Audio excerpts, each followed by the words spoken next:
and we're up to Zephaniah. I've noticed in my notes I've actually written Zedekiah. I have to say, I was doing the preparation one stage and I was reading something going, I'm sure Zephaniah was only 3 chapters long, and we're up to chapter 6. But it's about Zephaniah. And his name means the Lord hides, Yahweh has hidden, or something like that. And it's, as I say, it's quite a small book. It's only 3 chapters long, but when you read through it, it's kind of one of these things.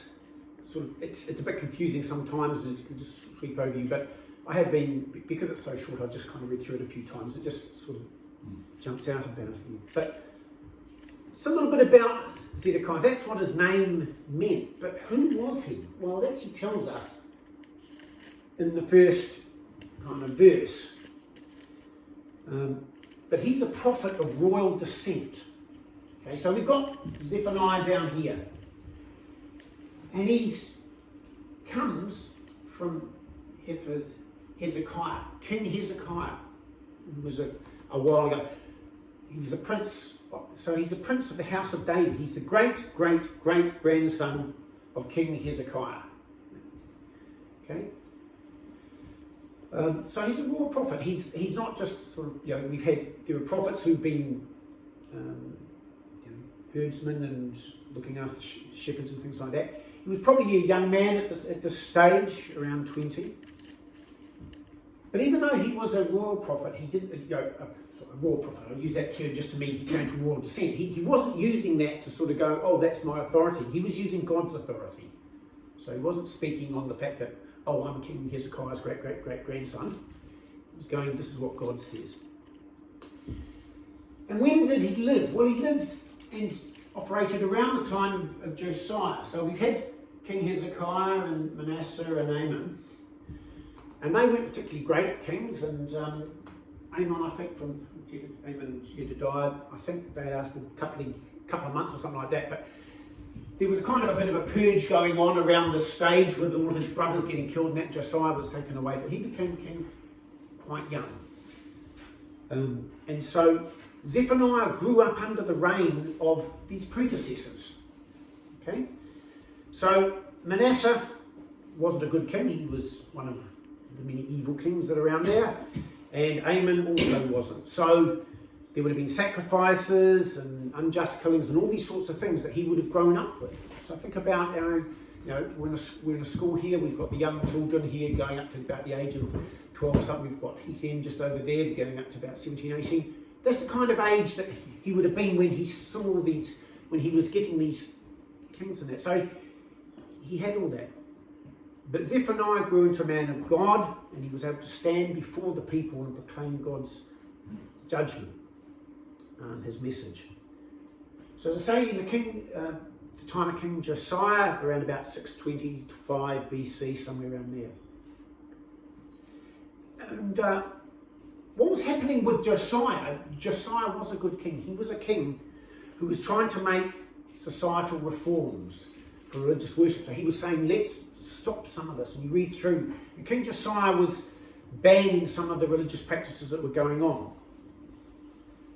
But we've just prayed for our government and that, and we can see it around as well. The top person can kind of set it, but they can't force you to do something. I could say, we're going to do all this, and you could sit there and go, well, way you go, Malcolm. I'm doing this. And it was kind of the same in Israel. He could only do so much. It didn't mean he could influence people's heart things. He can make decrees and take actions, which is what he did, but he can't make the people follow him. Absolutely. He can kind of dictate on them. And it was probably the case that probably the people weren't wholeheartedly following God. So it's more prophecy against them. It was an outward reformation, one of the things said, sponsored by the king rather than a real spiritual revival amongst the people themselves. Now that's I'm not knocking Josiah or anything that he was doing. He was doing what he could. But let's remember that it didn't mean that the entire nation was following God just because Josiah was there. In some ways, Josiah was what they say was sort of reformation as opposed to regeneration, I think. You know, a king can't organise a real revival. You know. In our country, you know, Boris is having enough trouble getting people to sort of get COVID vaccines, you know, sort of. He or the Queen can't just say, let's have a spiritual revival. That's not going to happen. It has to come from God and from us. So Zephaniah doesn't actually mention a lot of these, well, he doesn't mention these outward reforms. He's giving a judgment against Judah. And his audience is very much, he was prophesying within Jerusalem. Okay, and so that's who he was doing, but he does mention a lot of the other people. And he was a contemporary also of Jeremiah, one of the other prophets, but doesn't mention him specifically in there. So that's who Zephaniah is and was kind of where he was. So what did he talk about? Well, there's really kind of his message, it's not overly long, but you can kind of read it, but there's three ways we can kind of break it down. The first one from 1:1 is kind of the introduction, but to chapter 2 verse 3 is the wrath that's coming upon Judah. And then he moves on to say the wrath is coming upon all the nations. But then towards the end, in the last part of the last chapter 3, he says that after the wrath there's going to become healing. And overall we've kind of got this big message of, you know, God's permitting these things to happen, but he's going to punish you because that's a consequence. But in the end, he perfects. Okay? And he pronounces God's judgment on the whole earth, on Judah and the surrounding nations and everything. But then there's the blessings that are coming. Okay? So the people of Judah had kind of long turned their backs on God, not only personally, but also in their worship. Look at some of the other prophets. You know, harsh words sort of saying, look, you're just doing the outward thing, where's your heart in that all? And that kind of reflects, just as with us, you know, their actions sort of, where they are, reflects how deep they've kind of gone to sin and turned away from God. And therefore, there is a consequence. God does permit us to do things, but, you know, judgment does come. God doesn't judge immediately. If he did, none of us would exist in the world, would kind of just be wiped out. But at some stage, God is going to turn around and go, this is enough, and this is what was happening there. And there's, you know, just as you start going through, you start to get the idea. So, the wrath on Judah. I will attack Judah and all who live in Jerusalem. I will remove from this place every trace of Baal worship, as well as the very memory of the pagan priests. I will remove those who worship the stars and the sky from their rooftops, those who swear allegiance to the Lord while taking oaths in the name of their king, and those who turn their backs on the Lord and do not want the Lord's help or guidance. Neither their silver nor their gold will be able to deliver them in the day of the Lord's angry judgment. The whole earth will be consumed by his fiery wrath. Indeed, he will bring terrifying destruction on all who live on the earth. Zephaniah's crying, he's saying, seek the Lord's favour, all you humble people of the land who've obeyed his commands. Strive to do what's right. Strive to be humble. Maybe you will be protected on the day of the Lord's angry judgment. These are strong words of God's judgment, and you can kind of just read through and you get that sense, you know, it's going to happen, but there's still this call, you know, turn back, but judgment is coming. And then he kind of moves on to the nations, and just, you know, there's a whole list in a minute I'll show you, but it starts off as if in 2 verse 4 there. Indeed, Gaza will become deserted, and Ashkelon will become a heap of ruins. Invaders will drive away the people of Ashdod by noon, and Ekron will be overthrown. And when you go through, we've got a whole pile of nations that are mentioned specifically. We've got Judah, Gaza, Ashkelon, Ashdod, Ekron, Keretha, Canaan, Moab, Cush, Assyria, Nineveh. One of the things that got me when Glenn was doing one of his preaching about Jonah. I mean, Nineveh, you know, Glenn didn't speak about Jonah, but he pointed out Jonah was sent to Nineveh, and Nineveh, in the book of Jonah, and Nineveh turned around, but then they turned back. And they're mentioned here as being up for judgment. So even though under the time of Jonah, Nineveh had kind of turned around and repented, it hadn't lasted, and so judgment came. one of the things I kind of find helpful when somebody's speaking a bit is to sort of go, well, where are these places? You kind of get all these names. So do kind of this. So this is your region here. There's Jerusalem. So you've got Egypt and Babylonia and Assyria and all that. So these are all the names. And the nations that are mentioned are kind of around this area here. So definitely picking up Israel and Judah and that, but going out to Assyria and Babylon. So we're not talking about Greece and Crete and stuff like that, but it's the nations around there. These are the ones who are mentioned there. Okay, they're all kind of, I haven't listed them specifically in there, but that's the broad nations that God was talking about. And he's doing that. So there's not only is Zephaniah giving strong message about, judgment on Judah, but it's the surrounding nations as well, because they are not great either. They've not been happening well, and just a couple of verses, but it'll say, you'll be deserted, you'll be wiped out, etc. It's quite harsh judgment. But then after that, there's this healing. There's this message of hope from God. 3:14, shout for joy, daughter Zion. Shout out, Israel. Be happy and boast with all your heart, daughter Jerusalem. The Lord your God's in your midst. He's a warrior who can deliver. He takes great delight in you. He renews you by his love. He shouts for joy over you. Okay?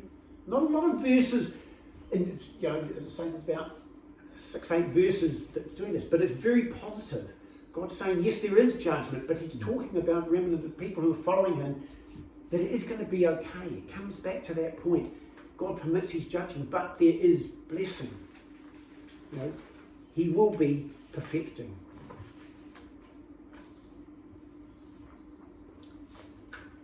One of the things about the book of Zephaniah actually is that he talks about the day of the Lord. Now, the day of the Lord is spoken about in a number of different of the other books, but one of the commentaries and stuff I was reading said that this book mentions the day of the Lord more than any other book in the Old Testament. And it was kind of interesting because it's a very short book, but it talks about it a lot.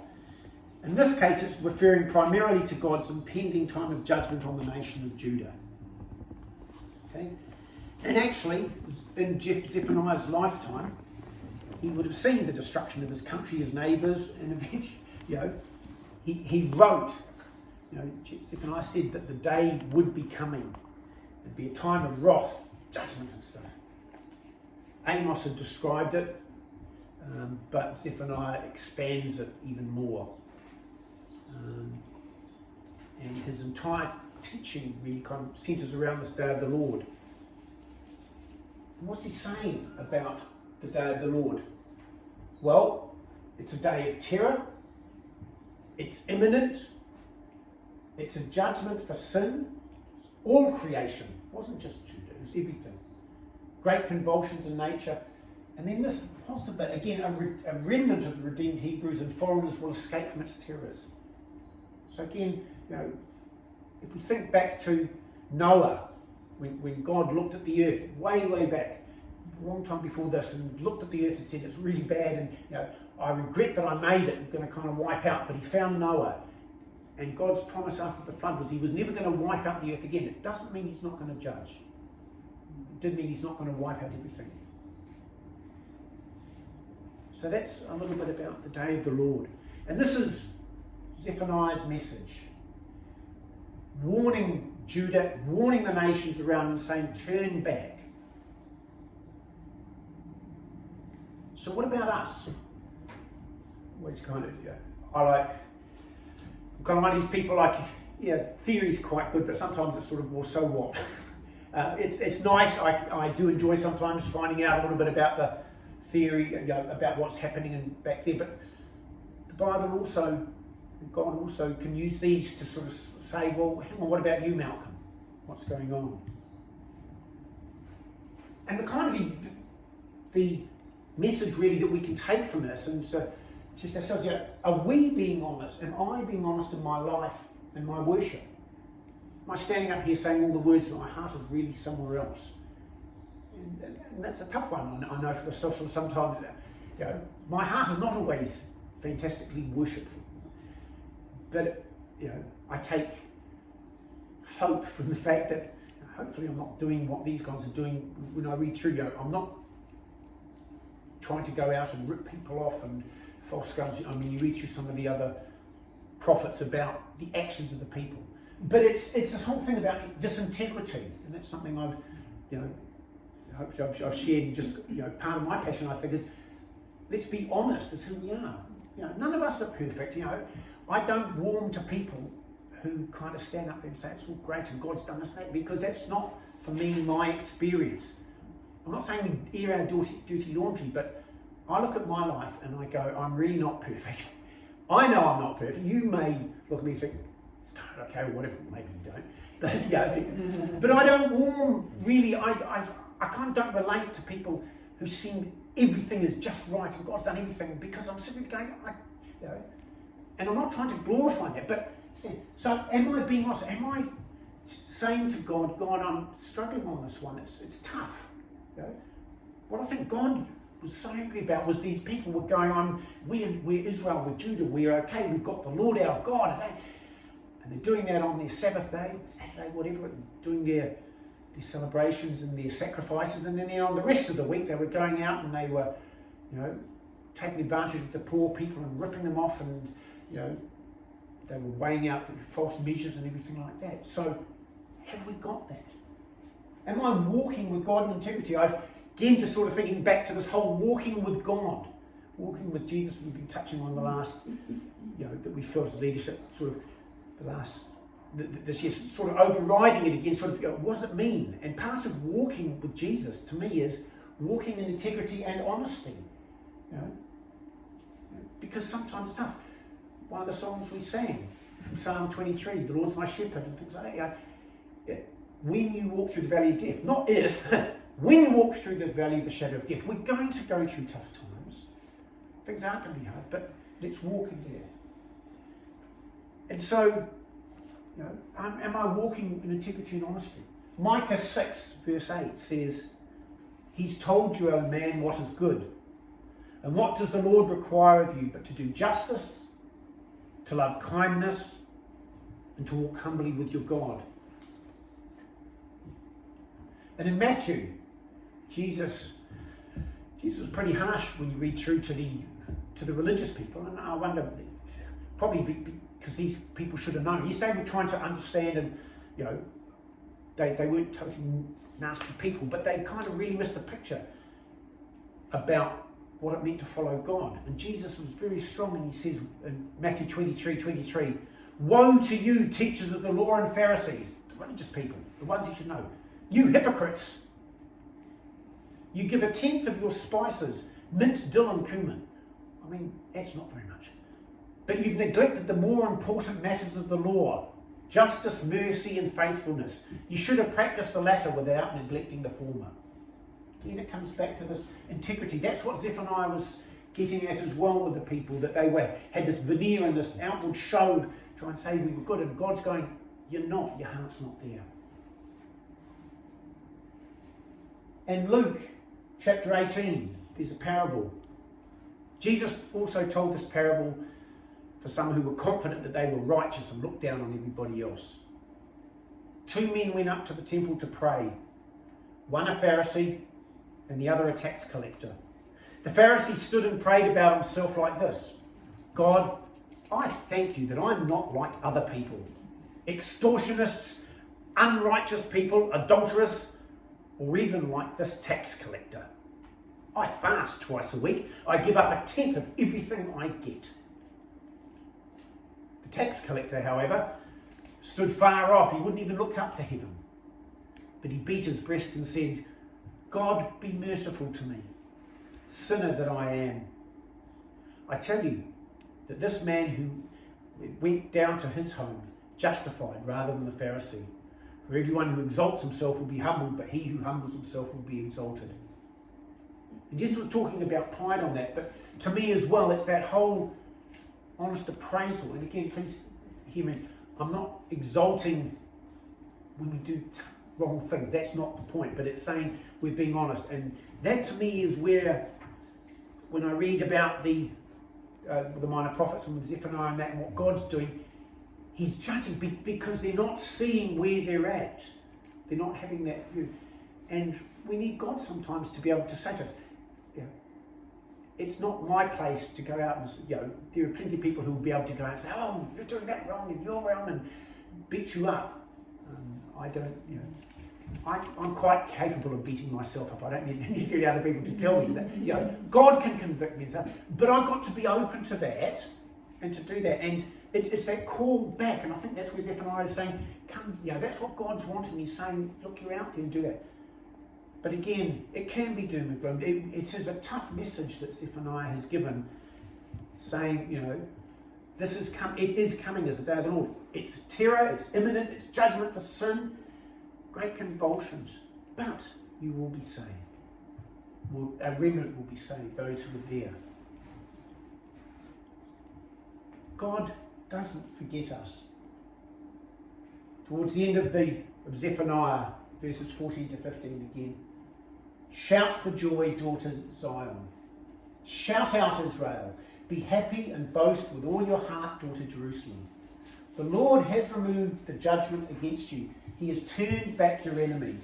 Israel's king, the Lord, is in your midst. You no longer need to fear disaster. So as I look through Zephaniah there, what I'm taking is the application for us, for me. I'm checking myself that I'm not slipping into sort of the hypocrisy and ending up sort of just doing all the right things that just look good in that, because God's after the heart, and that's where I need God's help. He's given us His Spirit. He loves us lots. He doesn't want to destroy us, but He is, God is love, but He's also truth and just and all these other things, and we can't forget those things. And that's the message of Zephaniah. As I say, it's a short one. Do read through. It's again, I know Andrew talks about sometimes just listening and letting it wash over you. Actually, because it's so short, I was able to do that a few times, just sort of let it wash me. Because otherwise you can kind of just jump in a little bit, but you just step back a little bit to get that whole flow, and then you realise how harsh it was, but then God does love us. Let's pray. Father, I thank you that